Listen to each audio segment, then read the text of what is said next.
Hello everybody, and welcome to MEIOU and Taxes 2.52 tutorial part 3. I'm Camp Christo, and at the end of the video I'll explain why it's been such a long time and what the plan is going forwards.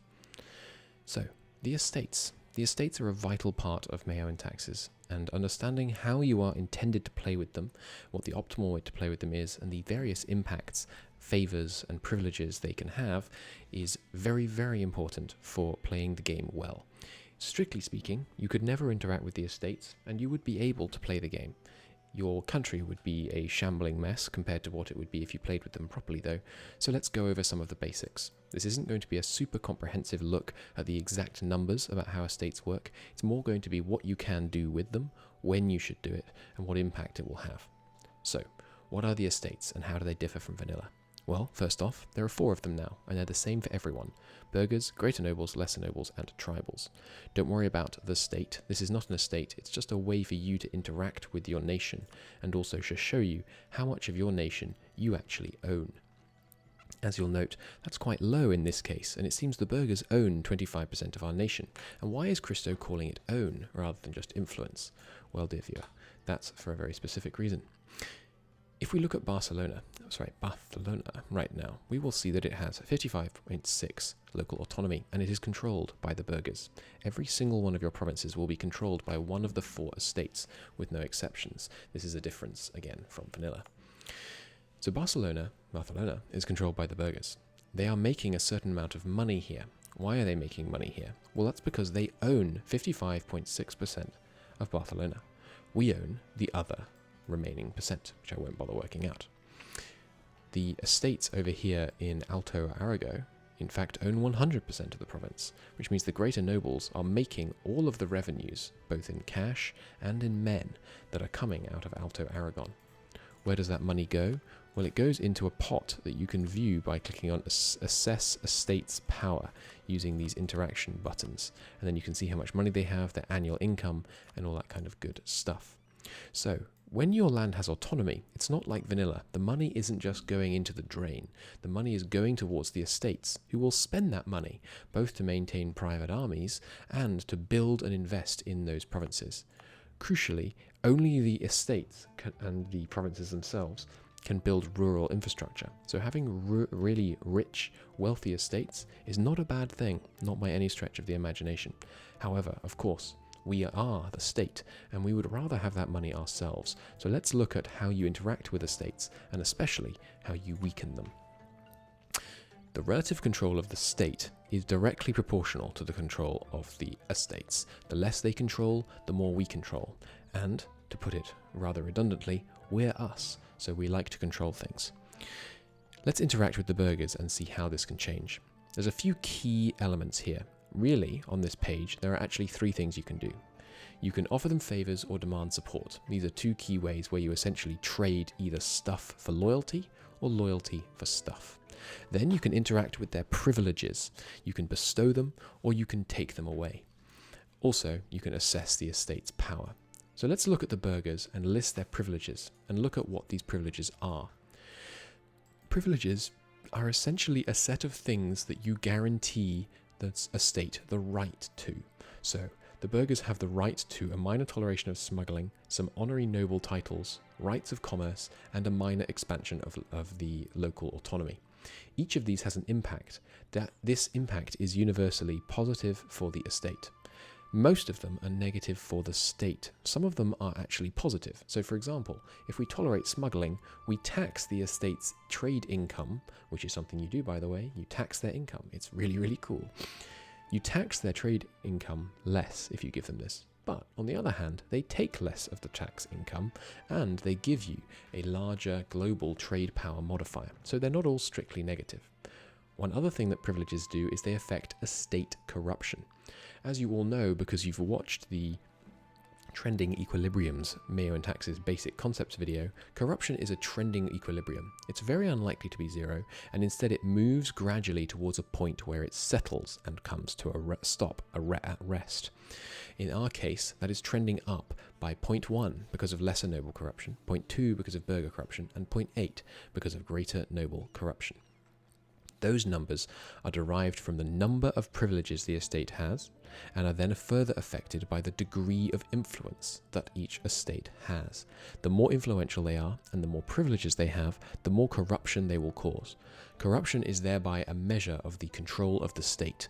The less control you have, because you have these powerful privileged estates, the less able you are to do things, and that is reflected in all the negative modifiers that corruption gives you. So, we want to work towards removing their privileges. How do we do that? Well, what you do is you go to interactions and you go to revoke privileges peacefully.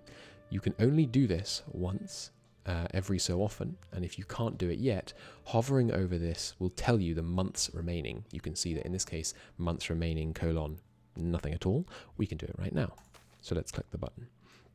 We're going to crack down on smuggling. As you can see, this will cost a certain number of Diplo and admin points. It will give us a 10-year modifier, which will reduce the level of stability that we gain. But on the bright side, it will actually remove the privilege, which will revoke the modifiers it was giving us before, and it will remove a certain amount of the yearly corruption we were getting. When you revoke a privilege, you have a high chance of losing stability, or at least having a chance of losing stability. I'll show you how that works in just a second. We have now revoked the privilege. In a few days, we will get an event telling us that there is a chance we will lose stability. The odds of us losing stability, and the odds of us losing multiple stability even in that event, is affected by the degree of influence that the estate holds. I won't get into the specific maths on that because it's very, very complicated, but essentially you really want to try and impact the influence of estates to get it as low as possible before you really start going hard on revoking privileges, because you can lose 5 stability from revoking a single privilege from a sufficiently influential estate. Think about it like this. If we were to tell the greater nobles, hi greater nobles, you know you have that fact that the commoners aren't allowed in the officer corps. I know you own literally half the country and you're incredibly privileged and powerful, but we're just going to start letting commoners steal your jobs. Imagine the degree of influence the greater nobles have with all of this land they own and all of these massive privileges they've enjoyed. Imagine the cost in societal damage they could inflict if they were angry with the crown. That's the kind of thing the estates can do to you when you start fighting against their privileges. What this means is that you constantly want to be earning stability points just as much as you can, because stability is essentially a currency that you spend to reduce the privileges of the estates. You want to reduce the privileges because, as we said, it gives you less corruption, you don't get the negative bonuses, and you will end up affecting their influence. Let's take a look at the greater nobles' privileges right now. Having commoners banned from the officer corps has a scaling penalty between +2 and +10 yearly army tradition decay. The degree to which you get that modifier depends on the estate's privilege. So because it's high, we're going to be getting closer to the 10% end of that scale. And indeed, we are getting 6% reduction to our yearly, which is effectively double the normal decay. That's a really harsh penalty because we have all commoners banned from the officer corps. Obviously, banning men of merit from your officer corps is not good for your army tradition. So, it also gives them +4 to 20% increase in their estate's influence. So removing privileges lowers their influence, and in turn makes it easier to lower their privileges in the future by making it cost less stability. So, you want to be earning stability points and then spending those stability points on reducing their influence and their number of privileges. This will be a game-long endeavor. They will ask for privileges every so often, you will be able to revoke them every so often, and you will steadily work towards a state where you have reached a much more powerful version of your state. You will have much lower autonomy in many of your provinces, you will not have all the negative bonuses, and you will have become an absolute state. This is the position towards almost always you want to trend towards in MEIOU and taxes. You want to become a centralized state with control over the estates, as all of the successful European powers in this period historically did so. So let's pause the game and run it forwards a bit so I can show you that stability loss event. And there we go. In this case it took a little under a month. In this case, the burghers are furious over the reforms. The odds of them being furious at only 25% influence are not that high, but this is not a good result for us. We have to roll the dice on a 50% chance to lose 1 stability, a 50% chance to lose 1 stability, and a 25% chance to lose another 1 stability. So, if you're any good at very basic maths, you can see that we could lose a potential 3 stability just from evoking this 1 reform. In actual fact, we only lost 2, still not a very good roll.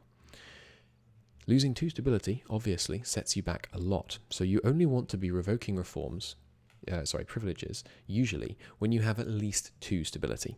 It's important to note that you typically shouldn't be revoking privileges when you have 3 stability. Why is that? Well, it's because of how stability works. This will have its own video looking at it in a little bit more detail, but basically it costs more points, stability points, to go from 1 to 2 and from 2 to 3. So if we're trying to spend our stability points as efficiently as possible, we don't want to be spending them on going as high as 3, because that's more stability points for the same number of units of stability.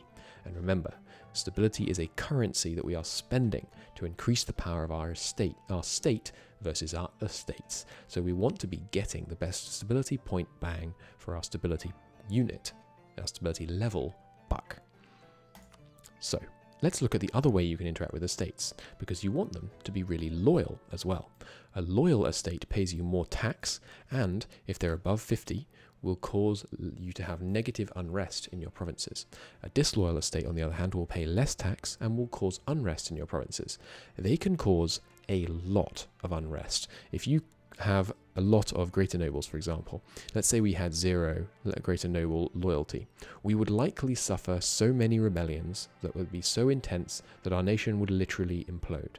This, having very low greater nobles, simulates the kind of experience that you have in an illegitimate civil war situation. You will have endless revolts with many, many men in them, causing you great, great problems. Endeavour to keep the loyalty of your estates high most of the time. So, how do we keep it high? Well, we give them favours. So if we offer favours to the burghers, there are 3 favours you can offer each of the estates.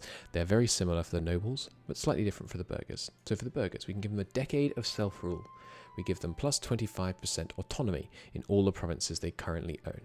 We can grant them a tax holiday on foreign coin that gives us more inflation, or we can give them low-level cabinet seats. The first gives autonomy, the second gives inflation, the third gives corruption. All of them grant you stability points and loyalty with the estate. The amount of stability points you gain depends on the influence of the estate. If we offer them a decade of self-rule, we lose some diplomacy points, we gain autonomy, but that's all. If we grant a tax holiday or a low-level cabinet seat, however, granting this favour will cause the estate's next privilege demand to come 5% sooner. That's obviously not great, because the estates will regularly demand privileges. The time it takes them to demand a privilege is reduced by the number of privileges they already have. So you see how this again becomes an equilibrium. There's a back and forth fight with you spending your stability to lower their privileges and them building up over time and demanding privileges. So you have this cycle of them demanding them and you revoking them. And it's a constant tug of war, as are many things in MEIOU and taxes, where it's the state trying to build up its power versus other things trying to weaken it and further their own interest. So, typically you want to be giving the decade of self-rule, where possible, because that doesn't make them demand their privilege sooner. However, 25% autonomy in every province owned by the estate, and remember, the estate ownerships are automatically assigned. The burghers are very likely to own your large cities, because they represent the entrepreneurs, bankers, and powerful merchant families. That's going to impact your income a lot. But, remember, granting autonomy is not pouring money down the drain, it's giving money to the estate, and they can spend it quite well. So in this case, let's give a decade of self-rule and see the huge impact that has on the autonomy in Barcelona. However, it's already increased the loyalty of the burghers. Now, loyalty can change over time. If you head into the estates of the realm, loyalty change from influence shifts, you can look at each estate and see that they have annual income, influence, and loyalty shift. Estates, as this helpfully explains, are influenced in their loyalty by changes in their annual income and influence. The estates do not care for the reasons why their position has changed.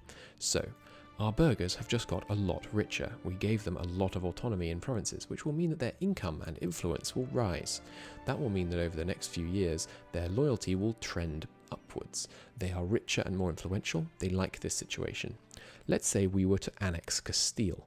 Suddenly, our estates would own a vast quantity of new land. They would be wildly more profitable. They would make huge quantities of more income. This will make your estates wildly happy. Conquest is an excellent way to increase the loyalty of your estates.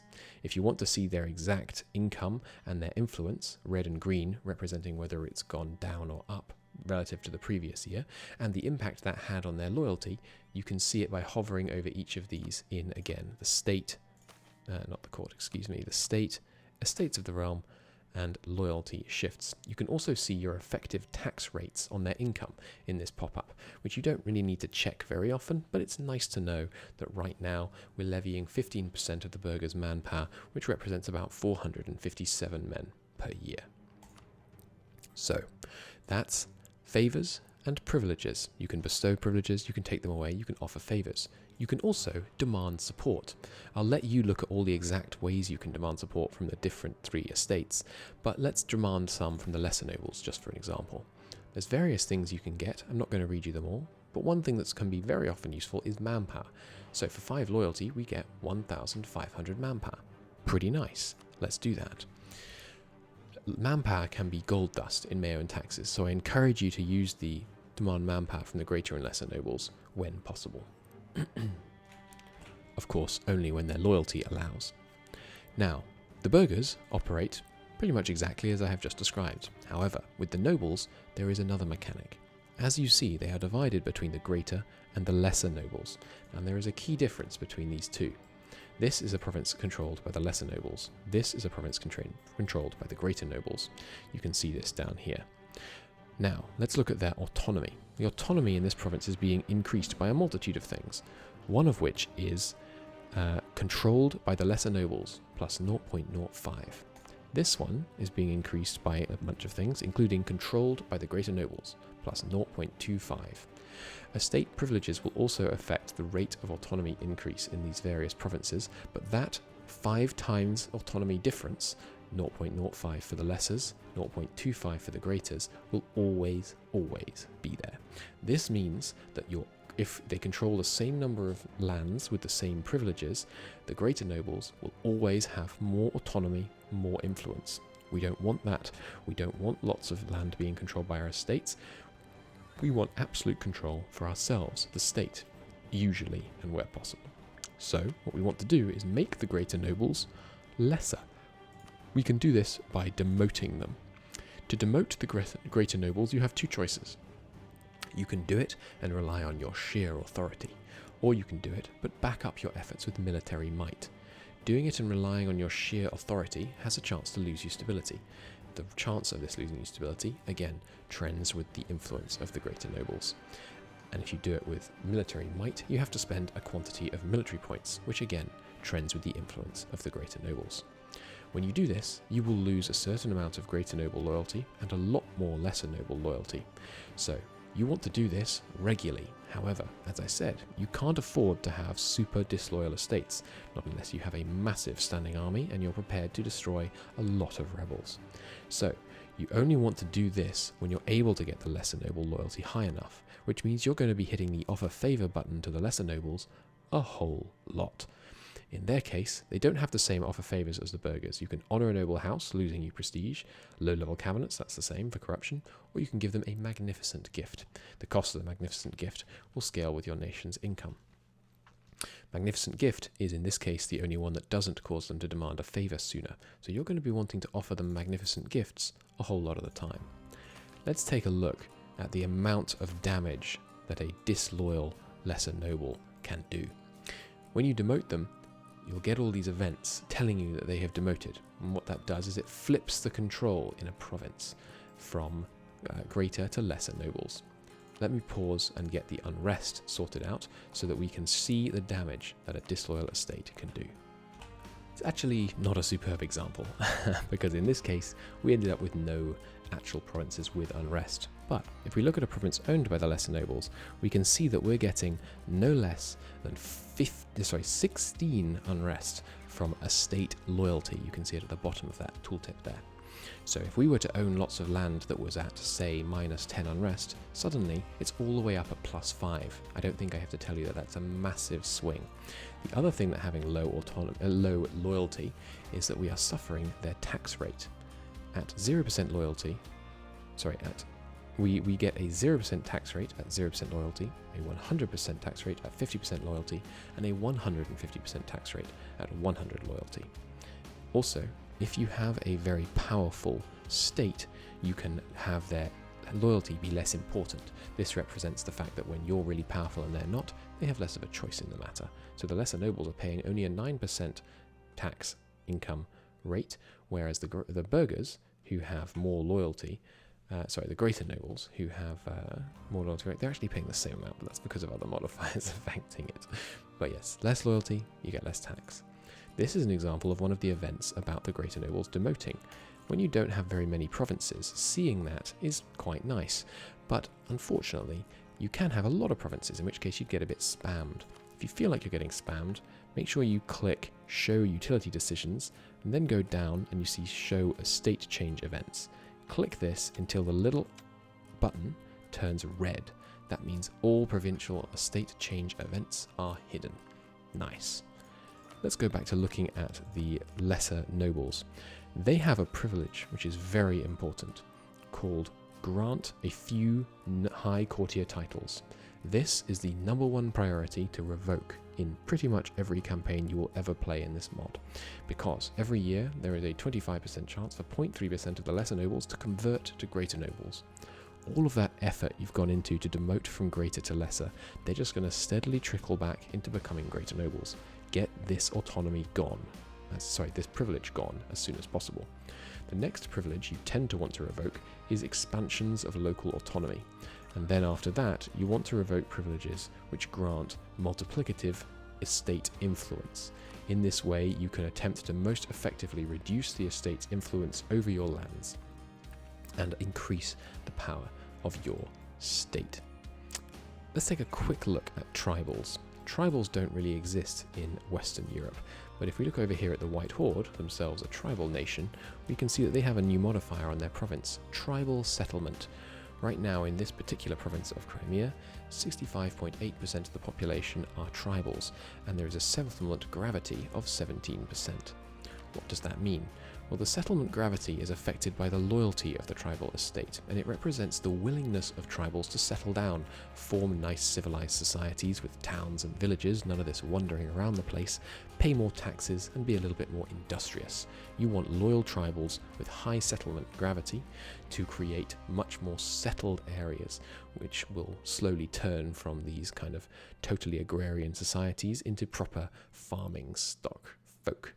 Not even agrarian, but wandering societies into proper agrarian farming stock folk, who you can tax more effectively, you can levy more effectively. If you are a tribe, interacting with the tribals becomes very different, but that goes beyond the scope of this tutorial. I've had a little think, and I believe that brings us to the end of this part 3 of this MEIOU and taxes tutorial series. Thank you ever so very much for watching. There are more things to know about the estates, and you will learn many more things about the different events that can fire interacting with the estates as time goes on. But for now, I think that puts you in a good place to begin playing with these estates and begin to play the everlasting game of the battle between the court and country. In the next video, we'll take that deep dive looking at how stability and national quality works in MEIOU and taxes. It's not a very complicated system, but it is very much new, fun, and interesting, so I'm looking forward to that. So, go forth and demote your greater nobles, remove their privileges, and try to keep your nation stable while you do it. Godspeed.